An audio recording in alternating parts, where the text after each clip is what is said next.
আমরা একটা ভীষণ জাতীয় সংকটের মধ্যে আছি। দেশের অর্থনৈতিক খারাপ অবস্থার মধ্যে আছে।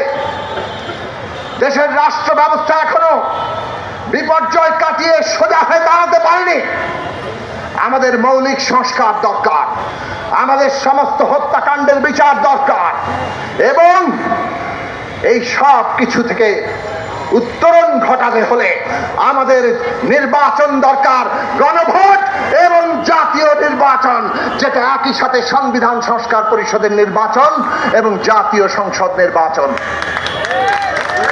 এই নির্বাচন ফেব্রুয়ারির মধ্যে হতে হবে।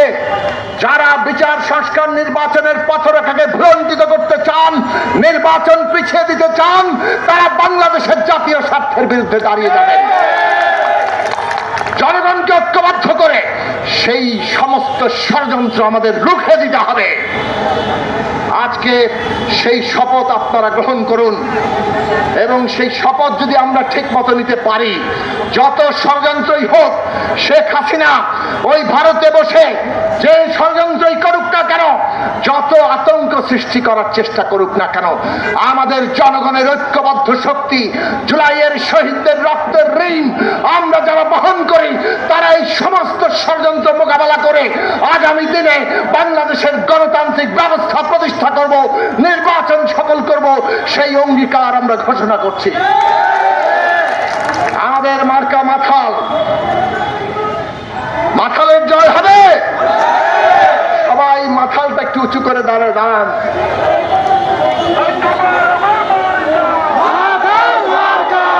এই মাথাল মার্কা নিয়ে আমরা গণসংহতির প্রার্থীরা আগামী নির্বাচনে মোকাবেলা করব।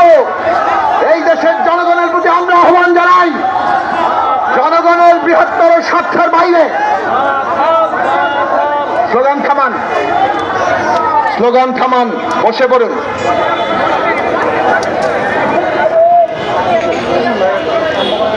স্লোগান থামান, একটু বসে পড়ুন।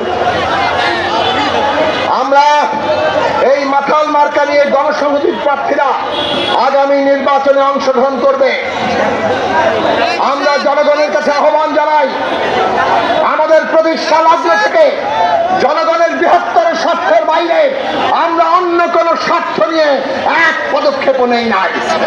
আমরা সর্বত জনগণের বৃহত্তর স্বার্থের পক্ষে আমাদের সমস্ত তৎপরতা পরিচালিত করেছি।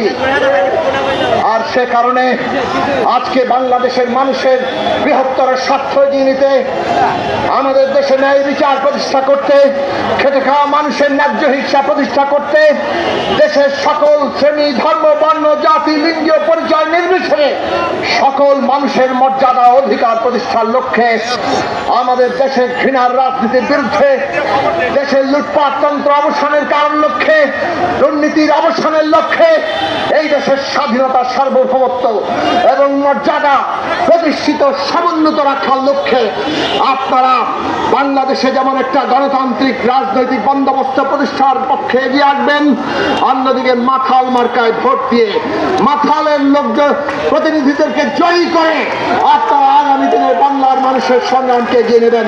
সেই আশাবাদ রেখে আমি আপনাদের সকলকে ধন্যবাদ জানিয়ে আমি আমার বক্তব্য শেষ করছি। গণসংহতি আন্দোলনের কেন্দ্রীয় কমিটির পক্ষ থেকে আপনাদের সকলকে আবারও সালাম, শুভেচ্ছা, আসসালামু আলাইকুম। আমরা এখন একটি মাথাল র্যালি করব, সেই র্যালিতে আপনারা সবাই অংশ নেবেন।